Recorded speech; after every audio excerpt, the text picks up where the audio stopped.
Bharat Ratna doctor Babasaheb आंबेडकरांचा, हिंदू हृदय सम्राट शिवसेना प्रमुख बाळासाहेब ठाकरेंचा,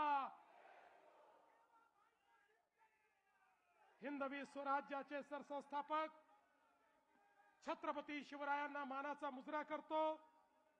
भारतीय राज्यघटनेचे शिल्पकार भारतरत्न डॉक्टर बाबासाहेब आंबेडकर यांना मानवंदना अर्पित करतो। आणि आज या विराट सभेमध्ये मंचावर उपस्थित असलेले महाराष्ट्राचे लोकप्रिय आणि धडाडीचे उपमुख्यमंत्री एकनाथराव शिंदेजी, माननीय केंद्रीय मंत्री पीयूष गोयलजी, आरपीआयचे राष्ट्रीय अध्यक्ष माननीय रामदास आठवलेजी, भाजपचे अध्यक्ष रवींद्र चव्हाणजी, माननीय विनोद तावडेजी, अमित साटमजी, रामदासभाई कदमजी, आशीष शेलारजी, मंगलप्रभात लोढाजी, उदय सामंतजी, योगेश कदमजी, रवींद्र वायकरजी, प्रवीण दरेकरजी, मिलिंद देवराजी, जयदीप कवाळेजी, राहुल शेवाळेजी, मीनाताई कांबळी, प्रकाशजी सुर्वे, कालिदासजी कोळंबकर, विद्याताई ठाकूर, योगेशजी सागर, परागजी अळवणी, प्रसादजी लाड, मिहिरजी कोटेचा, मनीषाताई कायंदे, तुकाराम काते, मंचावर उपस्थित सर्व मान्यवर नेता मंडळी, या ठिकाणी मोठ्या संख्येने उपस्थित असलेल्या आमच्या सर्व लाडक्या बहिणी आणि उपस्थित सर्व माझ्या लाडक्या भावांनो, खरं म्हणजे मुंबईच्या प्रचाराचा शुभारंभ मी आणि शिंदे साहेबांनी 3 तारखेला केला। तो दिवस तिथीप्रमाणे आई जिजाऊंचा जन्मतिथीचा दिवस होता। आणि आज ज्यावेळी शिवतीर्थावरची ही शेवटची सभा आम्ही घेतो, हा दिवस पुन्हा आई जिजाऊ मा साहेबांचा या ठिकाणी जयंतीचा दिवस आहे। आणि म्हणून आजच्या या पवित्र दिवशी या ठिकाणी छत्रपती शिवरायांचं स्मरण करून पुन्हा एकदा या महानगरपालिकेवर महायुतीचा भगवा फडकवण्याकरता आपण सगळे एकत्रित आलोत। आज स्वामी विवेकानंदांची देखील जयंती आहे। स्वामी विवेकानंदांनी हिंदू संस्कृती, भगवा झेंडा याला संपूर्ण विश्वापर्यंत नेलं आणि खऱ्या अर्थानं दिग्विजय मिळवला। अशा प्रकारचे स्वामी विवेकानंद यांनाही नमन करतो। कधी कधी मी विचार करतो, इतक्या सभा घेण्याची खरंच गरज आपल्याला आहे का? पण माझ्याकरता तो संवाद असतो। पण काही गोष्टी या सभांपेक्षा अधिक एका वेगळ्याच संवादामध्ये आपल्याला समजू शकतात। आणि म्हणून मी कोणाकडनं तरी शब्द उधार घेतो आणि म्हणतो, जरा लाव रे तो व्हिडिओ, लाव बरं जरा। उद्धव वगैरे जे आहेत ना, यांच्या या नीच राजकारणाचाच मला कंटाळा आला होता आणि म्हणून मी बाहेर पडलो। आणि मग जर का उद्धवला कंटाळून तू शिवसेना सोडली असशील तर उद्धवच्या फोनची वाट का बघतोस? आणि ज्यांनी बाळासाहेब असताना त्यांच्या पाठीत खंजीर खुपसला, बाळासाहेबांचं ज्यांनी ऐकलं नाही तो माझं ऐकेल असं तुम्हाला वाटतं? तिथून बाहेर पडताना माझ्या बरोबर मी गाडी चालवतोय, माझ्या बरोबर उद्धव बाजूला बसलाय। तिथून हॉस्पिटलमधनं मातोश्रीला मी घेऊन आलो। हॉस्पिटलमधनं मातोश्रीला येईपर्यंत तेव्हा नाही रे वाटलं की बाळासाहेबांच्या पाठीत खंजीर खुपसणाऱ्याच्या बाजूला मी बसलोय म्हणून? त्या मुलाखतीमध्ये मी असं म्हटलं होतं, सेनेबरोबर परत मनसेने युती करावी किंवा मी तुम्हाला सांगू का, तो माणूस बोलतो वेगळं आणि करतो वेगळं। हा माणूस विश्वास ठेवणार का नाहीये मला माहिती आहे। तो अख्ख्या देशाला आणि महाराष्ट्राला माहित नाही, इतकं जवळून मला माहिती आहे। त्या निंदकाचे घर असावे शेजारी। माझ्याकडे खूप व्हिडिओज आहेत। व्हिडिओ मराठीच्या मुद्द्यावरती असेल किंवा हिंदुत्वाच्या मुद्द्यावरती असेल, या उद्धव ठाकरेंच्या अंगावरती एक तरी केस आहे का? फक्त पैशासाठी, स्वार्थासाठी सगळ्या गोष्टी, कधी हा कधी तो, पण बस मला सत्तेत बसवा। माझ्याकडे खूप व्हिडिओज आहेत हं. मग तुम्हाला हवा होता म्हणून माननीय बाळासाहेबांच्या नावावरती मुंबईचा महापौर बंगला जो ढापला तो लोकांना विचारून ढापला. माझ्याकडे खूप व्हिडिओज आहेत हं. जे खोके खोके ओरडतायत त्यांच्याकडे कंटेनर्स आहेत. कोविड पण नाही सोडला त्यांनी. प्रत्येक वेळेला यायचं, बाळासाहेबांचं नाव पुढे करायचं, मग आम्ही लगेच बाबडेपणाने इमोशनल. एकदा तुम्ही स्वतःच्या डोळ्यांनी आणि कानाने ऐका आणि डोळ्यांनी बघा. अहो ती नाही का ज्याला स्वतःला बाळासाहेब झाल्यासारखं वाटतं, मग कधी मराठीच्या नादाला लागतात, कधी हिंदुत्वाच्या नादाला लागतात. शेवटी त्या संजय दत्तला कळतं की साला आपण काही भेजे में केमिकल लोचा होईल आहे. अरे तू कोण आहे? तू कोण? वल्लभभाई पटेल काय महात्मा गांधी? तू कोण आहे की मी बोलतोय ना? अरे मी बोलतोय ना, काय लॉजिक आहे? बघा परिस्थिती काय होती. वो नेता नाम ले लो, वो क्या नेता है क्या? अरे वो तो सब मिली जुली सुपारीबाज है सभी. आमच्या आजोबांनी फार छान शब्द काढला होता असल्या वृत्तीच्या लोकांसाठी. हे सगळे लवंडे. संपलेल्या पक्षांवर मी उत्तर देत नाही. संपलेल्या पक्षांवर मी उत्तर देत नाही. पेंग्विन. बाबा दुपार झाले आता उठले असतील आणि सुपारी सगळेच असतील. बाबा दुपार झाले आता उठले असतील. कोणाचा कधी उठतंय तुला काय करायचंय? गेल्या 14 वर्षात मी 5 वर्षाचा पहिला हिशोब देतो. गेल्या 5 वर्षाचा, या 5 वर्षामध्ये या मुंबई महानगरपालिकेचं बजेट किती? बजेट 21,000 कोटी रुपये. 21,000 कोटी रुपयाचं बजेट या मुंबई महानगरपालिकेचं. त्यातले 60% पैसे हे आस्थापनेवरती जातात, तिथल्या पगारावरती जातात, इतर गोष्टीवरती जातात. राहतात किती? 40%. आता 40%मध्ये जर समजा पकडलं तर 21,000 कोटी मधले जर 40% पकडले साधारणपणे 8,000 कोटी रुपये दरवर्षी हातामध्ये राहतात. म्हणजे 5 वर्षामध्ये कमीत कमी 40,000 कोटी रुपये हातामध्ये होते. या मुंबई शहरावरती खर्च करायला गेले कुठे? गेले कुठे? गेले कुठे? गेले कुठे? गेली 20-20, 25-25, 30-30 वर्ष महानगरपालिका आहेत, ज्याच्यामध्ये शहराचा तर विकास झालाच आहे, पण मराठी माणूसही उद्ध्वस्त झालाय. माननीय बाळासाहेब असताना या सगळ्या गोष्टींकडे एक बारीक लक्ष तरी असायचं. नंतर तर काय बारीक लक्ष फक्त पैशावर. ते आज पण कुठेतरी आणि परवा पण कुठेतरी हेलिकॉप्टर बद्दल उतरताना उद्धव ठाकरेंची बॅग तपासली. ते निवडणूक आयोगाच्या लोकांना पण कुठे काय काय कुठे काय तपासायचं हे पण कळत नाही. ज्याच्या हातात आजपर्यंत कधी पैसे बाहेर निघाले नाही त्याच्या बॅगेत काय असणार? फार फार तर हात रुमाल आणि कोमट पाणी. त्यामुळे आता मला सांगा, आपण उत्तर देण्याची गरज आहे? उत्तर त्यांनीच दिलंय. या ठिकाणी काल जी सभा झाली त्या सभेमध्ये पुन्हा तेच अपील, पुन्हा तीच कारणं, पुन्हा तेच मुद्दे. खरं म्हणजे आत्ताच एकनाथजींनी या ठिकाणी सांगितलं, ही मुंबई कोणाच्या बापाच्या बापाच्या बापाच्या बापाच्या बापाच्या बापाच्या बाप जरी आला तरी महाराष्ट्रापासून तुटू शकत नाही. पण बंधू भगिनींनो, माझा तुम्हाला सवाल आहे, अरे तुम्हाला जर आज मराठी माणूस या ठिकाणी कुठेतरी अडचणीत दिसतोय, मराठी माणसावर खतरा दिसतोय, तर 30 वर्ष तुम्ही काय कंचे खेळत होतात? मला सांगा, काय करत होतात तुम्ही? आणि मग याला जबाबदार कोण आहे? 25-25 वर्ष या महानगरपालिकेमध्ये खुर्च्या तोडण्याचं काम तुम्ही केलं आणि तरी जर माझा मराठी माणूस या ठिकाणी अडचणीत असेल, अरे चुल्लू भर पाणी में डूब मरो, कहा वोट मांगने के लिए यहां आते हो. आणि मला आव्हान देतात, म्हणे आदित्यशी चर्चा करा. ठीक आहे, तुम्हाला पोराला प्रमोट करायचं आहे, पण आदित्यशी चर्चा करा.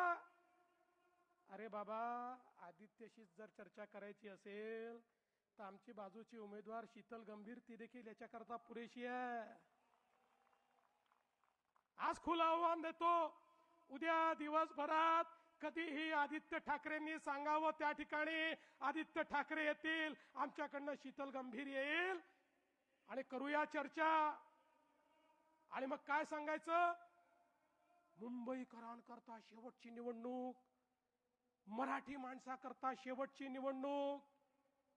बंधू भगिनींनो, ही मुंबईकरांकरता शेवटची निवडणूक नाही, ही मराठी माणसाच्या अस्तित्वाची निवडणूक नाही. अरे हा मराठी माणूस तो आहे ज्यानं अटके पार झेंडे लावले. छत्रपती शिवाजी महाराजांनी आम्हाला असं सळसळत रक्त दिलाय. आम्ही अन्याय सहन करणारे हे मराठी लोक नाही आहोत. अरे आम्ही तर त्या ठिकाणी पानिपतच्या लढाईमध्ये लढण्याकरता गेलो होतो. ते संकट महाराष्ट्रावर नव्हतं. अहमद शाह अब्दालीने त्या ठिकाणी पत्र लिहून कळवलं होतं मराठ्यांना की तुम्ही केवळ सिंध, पंजाब आणि बलुचिस्तान हे माझं आहे म्हणून सांगा, उर्वरित संपूर्ण भारत हा मराठ्यांचा आहे म्हणून मी त्या ठिकाणी त्याला मान्यता देतो. पण मराठे थांबले नाही, कारण आपल्या भारताचे तुकडे होत होते आणि तिथे जाऊन लढलाले आम्ही मराठे आहोत. आणि तुम्ही या ठिकाणी आम्हाला सांगता आपलं अस्तित्व संपून जाईल. अरे मराठी माणसाच्या अस्तित्वाची लढाई नाहीये, तुमचं अस्तित्व पणाला लागलेलं आहे. आणि म्हणून पुन्हा एकदा सांगतो, तुम्ही म्हणजे मराठी नाही, तुम्हीच म्हणजे महाराष्ट्र नाही, तुम्ही म्हणजे मुंबई नाही. मुंबई म्हणजे ही बसलेली जनता आहे, मराठी म्हणजे ही बसलेली जनता आहे. महाराष्ट्र म्हणजे छत्रपती शिवरायांनी तयार केलेला हा महाराष्ट्र, ज्याला महाराष्ट्र धर्म समजतो तो महाराष्ट्र आहे. त्याच्याकडे कोणी वाकडी नजर करून या ठिकाणी पाहू शकत नाही. पण बंधू भगिनींनो, खऱ्या अर्थानं आपण बघा, या ठिकाणी आता काही लोकांनी काल माझीच नक्कल केली. मला मजा येते कोणी माझी नक्कल केली तर, मला आवडतं, मला काय प्रॉब्लेम नाही आहे.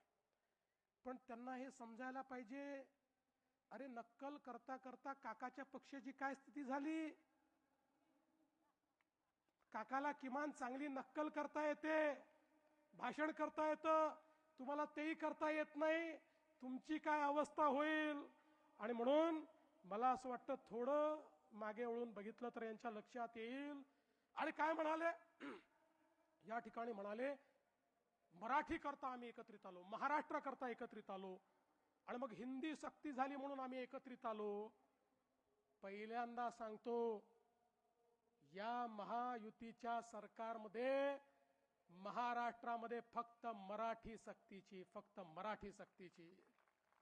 आम्ही सांगितलं त्रिभाषा सूत्रामध्ये इतर कुठली भाषा तुम्हाला शिकायची असेल ती शिकण्याची तुम्हाला मुभा आहे, पण सक्तीची मराठी असणार आहे. पण एकदा पुन्हा सांगू इच्छितो, या गजनी लोकांना जे विसरले आहेत, तो गजनी पिक्चर आला होता ना, तसे गजनी आहेत. म्हणून एकदा क्रोनॉलॉजी सांगतो, या राज्यामध्ये हिंदी सक्ती करणारे कोण. खरं म्हणजे या ठिकाणी राज ठाकरेजी तुम्ही पण ऐकून घ्या, 21 सप्टेंबरला उद्धव ठाकरेंनी घोषणा केली, या ठिकाणी नवीन एज्युकेशन पॉलिसीवर, त्रिभाषा सूत्रावर आम्ही समिती तयार करतोय. 16 ऑक्टोबर 2020 ला डॉक्टर माशेलकर समिती तयार झाली. या समितीमध्ये इतर लोकांसोबत उबाठाचे उपनेते, शिवविद्या प्रबोधिनीचे संस्थापक आणि विश्वस्त विजय कदम देखील होते. समितीतल्या 18 पैकी 16 लोक मराठी होते. 14 सप्टेंबर 2021 ला या समितीने तत्कालीन मुख्यमंत्री माननीय उद्धव ठाकरेजींना अहवाल सादर केला. अहवाल घेत असताना भोंगेश्वरी त्या ठिकाणी उपस्थित होते. त्यांनी देखील तो अहवाल बघितला. आता हा जो अहवाल आला, या अहवालाचा पृष्ठ क्रमांक 56 कॉपी पण पाठवतो आणि अहवालही पाठवतो. पृष्ठ क्रमांक 56 वर भाषेकरता जो उपगट केला, त्या उपगटाचा अहवाल त्याच्यामध्ये दिलेला आहे. त्या उपगटामध्येही उबाठाचे उपनेते, शिवविद्या प्रबोधिनीचे संस्थापक विजय कदम त्या ठिकाणी होते. त्यातली शिफारस काय आहे? मुद्दा क्रमांक 8.1 इंग्रजी आणि हिंदी भाषा, नीट ऐका, इंग्रजी आणि हिंदी भाषा ही दुसरी भाषा म्हणून पहिल्या वर्गापासून लागू करण्यात यावी. मी नाही म्हणत आहे, या ठिकाणी उद्धवजींचा अहवाल म्हणतो 1ली ते 12वी इंग्रजी विद्यार्थी इंग्रजी शिकत असतील तर त्याला हिंदी पण शिकवलं पाहिजे, त्यामुळे त्याला भाषेची जाण येईल. बरं ठीक आहे, कदाचित ते कदम चुकले असतील, तसे कदम चुकत नाहीत फारसे, पण ते चुकले असतील. आणि हा अहवाल 14 सप्टेंबर 2021 ला या ठिकाणी सादर झाल्यानंतर 20 जानेवारी 2022 ला माननीय उद्धव ठाकरेंच्या अध्यक्षतेखालील मंत्रिमंडळाच्या बैठकीत आला आणि मंत्रिमंडळाच्या बैठकीने त्याला मान्यता दिली. म्हणजे 1ली पासनं 12वी पर्यंत हिंदी सक्ती करण्याकरता कोणी मान्यता दिली? एकनाथ शिंदेनी दिली, देवेंद्र फडणवीसने दिली, उद्धव ठाकरे यांच्या कॅबिनेटनी ती मान्यता दिली. आणि एवढंच नाही, 7 दिवसांनी पुन्हा कॅबिनेट होते आणि मागच्या कॅबिनेटचे सगळे निर्णय आपल्याला माहिती आहेत की नाही किंवा मान्य आहेत की नाही याकरता मिनिटचं कन्फर्मेशन होतं. 7 दिवसांनी ज्यावेळी इतिवृत्त समोर आलं, पुन्हा उद्धव ठाकरेंनी मान्यता दिली आणि त्या इतिवृत्तावर उद्धव ठाकरेंची सही आहे. कागद माझ्याकडे आहे. एकीकडे या ठिकाणी आपणच हिंदी सक्ती करायची, नंतर आमचं सरकार आलं, आमच्या सरकारमध्ये आम्ही त्या ठिकाणी त्याला पुढे नेण्याचा प्रयत्न केला. पण मग विषय आला की कुठल्या वर्गापासून 3री भाषा शिकवायची. आम्ही तर सांगितलं हिंदी शिका, हिंदीचं आपल्याकडे सगळं अवेलेबल आहे, पण कोणाला भारतातली कुठली भाषा शिकायची असेल तरी आम्ही ती शिकण्याची परवानगी देऊ. कुठल्या वर्गातनं शिकवायची याची आपण कमिटी तयार केली. बंधू भगिनींनो, यांचे खायचे दात आणि दाखवायचे दात वेगळे आहेत. आता काल काय सांगितलं? म्हणाले नवी मुंबईचं विमानतळ झालं म्हणजे आता मुंबईचं विमानतळ खतऱ्यात आलं. यांना मुंबईचं विमानतळ विकायचं आहे म्हणून हे नवी मुंबईचं विमानतळ यांनी तयार केलं. आता मी राजकारणात पैदाही झालो नव्हतो तेव्हा या नवी मुंबईच्या विमानतळाची संकल्पना पडली. 1988 सालापासनं नव्या मुंबईला एअरपोर्ट करायचं या संदर्भातली संकल्पना झाली. पण ते जाऊ द्या, माझा त्यांना सवाल आहे, तुम्ही मातोश्री 1 वरनं मातोश्री 2 कडे गेलात. का गेला? जागा कमी पडत होती म्हणून? किंवा आमचे राजसाहेब कृष्णकुंजमधनं शिवतीर्थावर गेले. का गेले? जागा कमी पडत होती म्हणून. अरे असंच आमच्या मुंबईच्या एअरपोर्टवर एकच धावपट्टी होती, दुसरी धावपट्टी तिथे तयार करता येत नाही म्हणून 25 वर्ष चाललं होतं नवी मुंबईला एअरपोर्ट करा. इतके अहवाल आले, तुमच्या काळात अहवाल आला, प्रत्येक अहवालाने सांगितलं मुंबईला जर नवीन एअरपोर्ट दिलं नाही तर मुंबईचा GDP आता थांबलेला आहे, मुंबईची ग्रोथ थांबलेली आहे. अरे मोदीजींच्या नेतृत्वात 5 वर्षामध्ये आम्ही नवीन एअरपोर्ट करून दाखवला. तुझको मिरची लगी तो मैं क्या करू? आणि आता सांगतो 3रा एअरपोर्ट पण करणार आहे. अरे जर लंडनला 3 एअरपोर्ट असू शकतात तर माझ्या मुंबईला 3 एअरपोर्ट का नाही? कदाचित मी इथे 3 एअरपोर्ट केल्यानंतर तुम्हाला इथे लंडन असल्यासारखं वाटेल आणि तुम्ही इथेच थांबाल, म्हणून 3रा एअरपोर्ट देखील या ठिकाणी करणार आहे.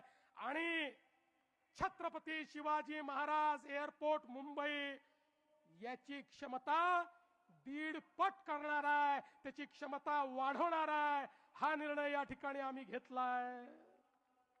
आणि म्हणून बंधू भगिनींनो, खऱ्या अर्थानं या ठिकाणी मुंबईकरांकरता आम्ही मेट्रो केली, मुंबईकरांकरता EV बसेस आम्ही घेतल्या, मुंबईच्या सबअर्बन रेल्वेला आधुनिक आम्ही त्या ठिकाणी करतोय, गरिबांना घर देतोय, BDD चाळीत राहणाऱ्याला त्या ठिकाणी घर मिळालं, अभ्युदय नगरला घर मिळतंय, पत्रा चाळीत राहणाऱ्या त्या माझ्या मराठी माणसाला तुम्ही त्याचं घर हिरावून घेतलं होतं त्याला देखील घर देणारे आम्ही आहोत. आणि त्यासोबत या विशाल सह्याद्रीमध्ये आमचे जे लोक राहतात त्यांना घर देणारे आम्ही आहोत. या मुंबईमध्ये प्रत्येकाला घर देण्याचं काम हे आम्ही करतो. पण ज्या धारावीमध्ये घर देण्याचा निर्णय आम्ही घेतला, बंधू भगिनींनो, 2014 साली राजीव गांधी आले, ते म्हणाले धारावीचं रिडेव्हलपमेंट झालं पाहिजे. 30 वर्ष काही झालं नाही. मोदीजींचं सरकार आलं 2014 नंतर. केंद्र सरकारची जागा आम्ही घेतली आणि त्या ठिकाणी धारावीचं रिडेव्हलपमेंट करायचं ठरवलं. पहिलं टेंडर आम्ही दुसऱ्या विकासकाला दिलं होतं. सगळ्या प्रक्रिया पूर्ण केल्या होत्या. त्या प्रक्रिया पूर्ण करून टेंडर गेलं होतं. मग मला सांगा उद्धवजी, तुम्ही मुख्यमंत्री झाल्यावर ते टेंडर का रद्द केलं? तुम्हाला कोणाला टेंडर द्यायचं होतं म्हणून ते रद्द केलं. आता मी विचारू का की तुम्हालाच अडाणींना टेंडर द्यायचं होतं म्हणून तुम्ही ते टेंडर रद्द केलं. आणि म्हणून श्रमिकांच्या शक्तीची, भाविकांच्या भक्तीची, शेतकऱ्यांच्या कष्टाची, मराठीच्या निष्ठेची, संस्कारी शिस्तीची, आधुनिक तत्वाची, लखलखत्या तेजाची, आशा ही देशाची. आमची भाजपा सर्वांची, तुमची आमची भाजपा सर्वांची, भाजपा सर्वांची.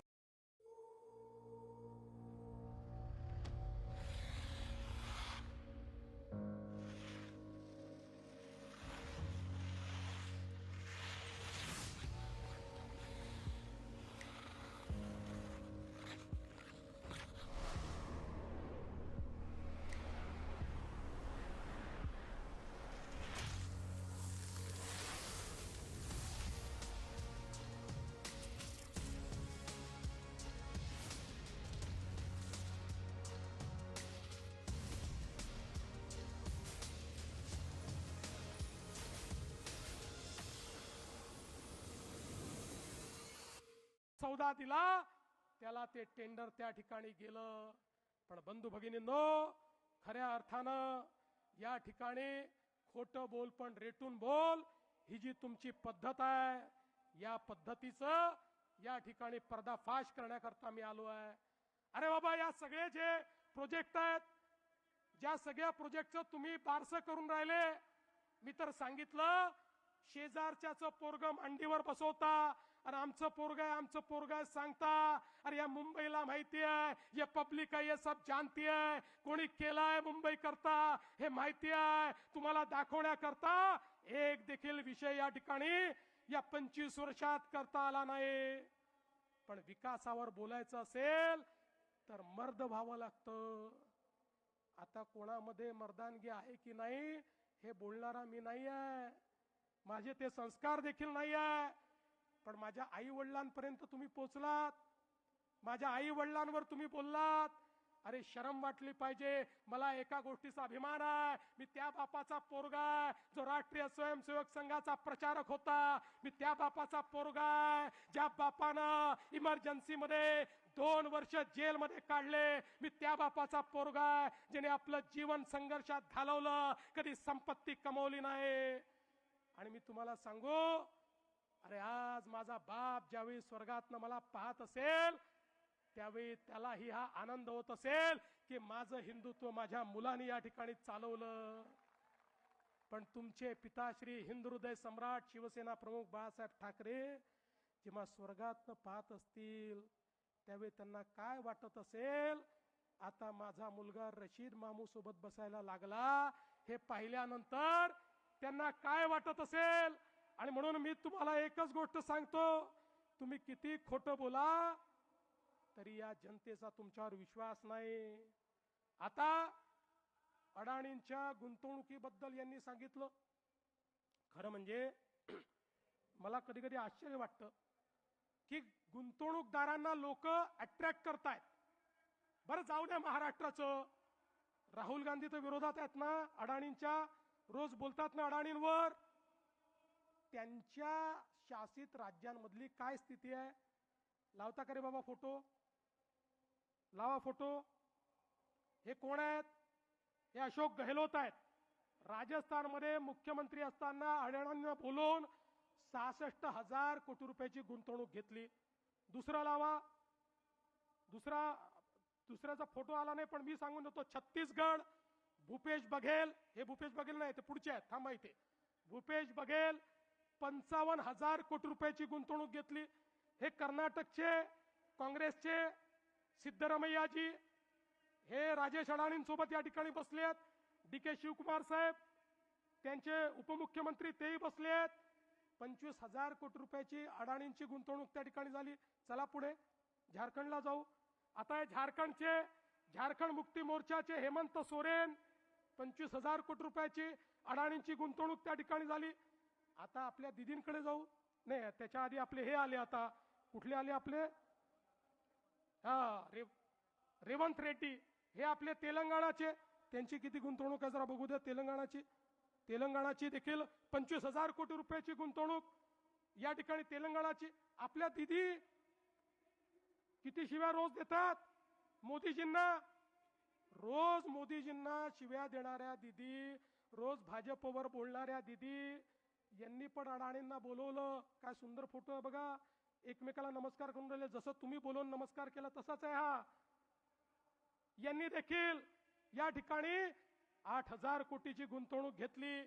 केरळ, अरे ज्या ठिकाणी कम्युनिस्ट काँग्रेस, ज्या ठिकाणी भगव्याला शिरू पण देत नाहीत, हे केरळचे मुख्यमंत्री पिनराई विजयन, डाव्यांचं सरकार 13,000 कोटीची गुंतवणूक अडाणीला बोलवून घेतली.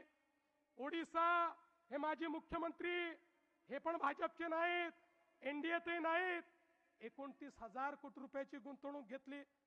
आंध्र प्रदेशचे जुने मुख्यमंत्री, हेही एनडीएत नाही, यांना आपण पराभूत केलं. जगनमोहन रेड्डीजी 35,000 कोटी रुपयाची गुंतवणूक घेतली. आणि तमिळनाडू, अरे कुठे गेला तमिळनाडूमध्ये त्या ठिकाणी मुख्यमंत्री स्टॅलिन साहेबांनी 15,500 कोटी रुपयाची गुंतवणूक घेतली. आणि आता पंजाबला जाऊया. पंजाबमध्ये देखील या ठिकाणी पंजाबच्या मुख्यमंत्र्यांनी 4,500 कोटी रुपयाची गुंतवणूक या ठिकाणी घेतली. आता मला सांगा, हे सगळे वेडे आहेत? अरे बाबा, आपण कुठल्या जमान्यात आहोत?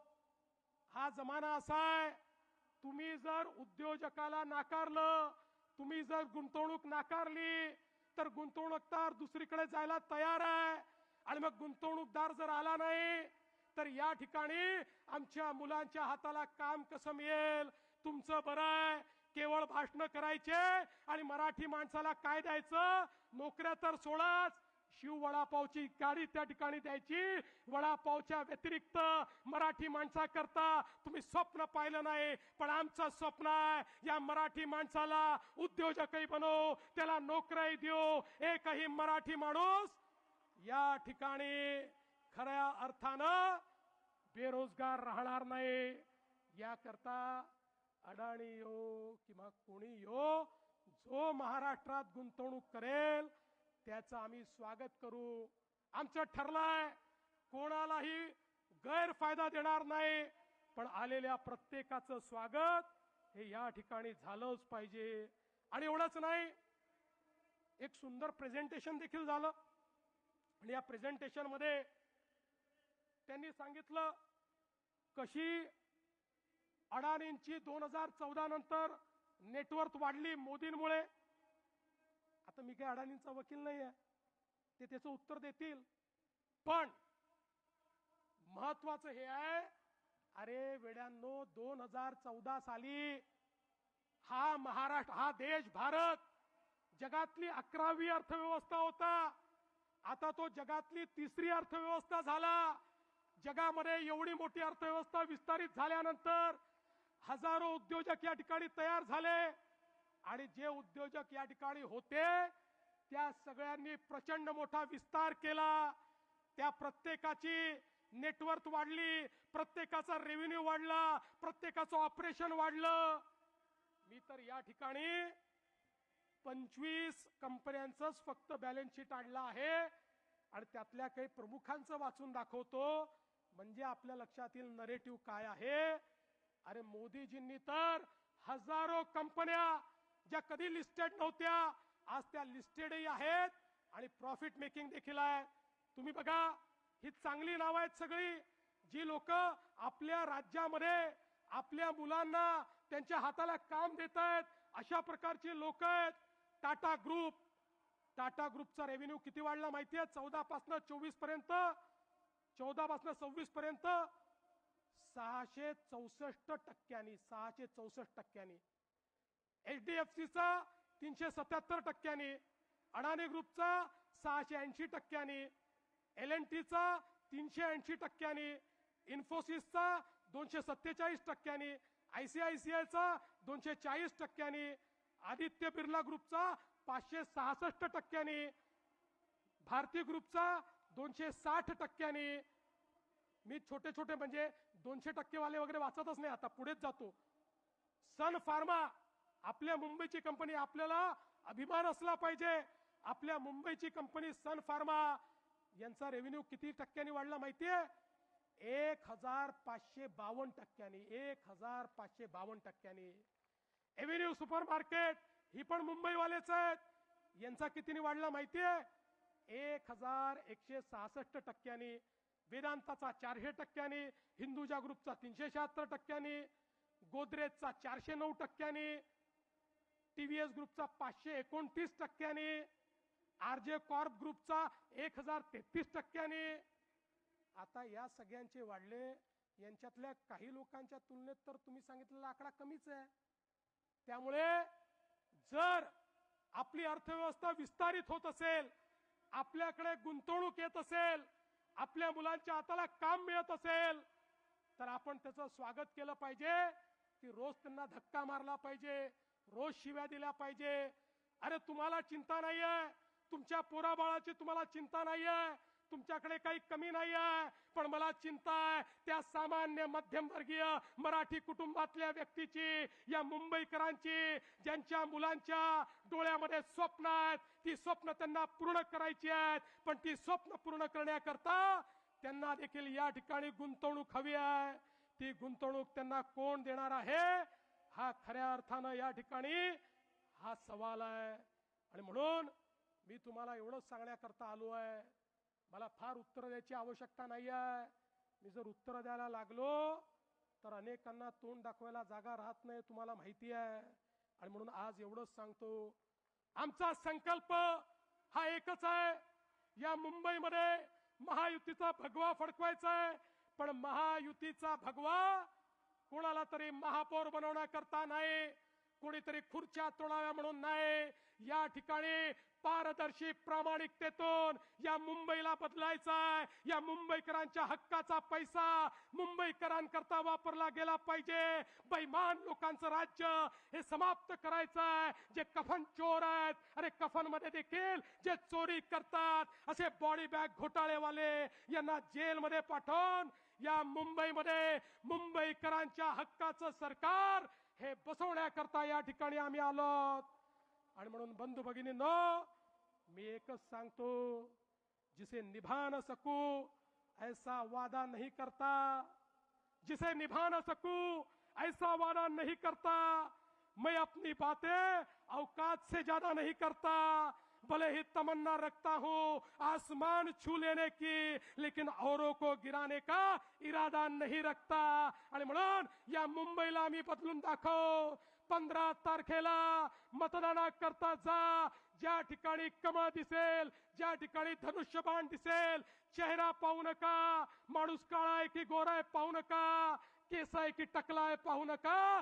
चिन्ह केवळ दोनच, कमळ आणि धनुष्यबाण. कमळ आणि धनुष्यबाण, कमळ आणि धनुष्यबाण, कमळ आणि धनुष्यबाणाची बटन दाबा आणि पुढच्या 5 वर्षाकरता मुंबईकरांचं सरकार या ठिकाणी निवडून आणा, एवढीच विनंती करतो आणि माझं बोलणं संपवतो. धन्यवाद. जय हिंद, जय महाराष्ट्र.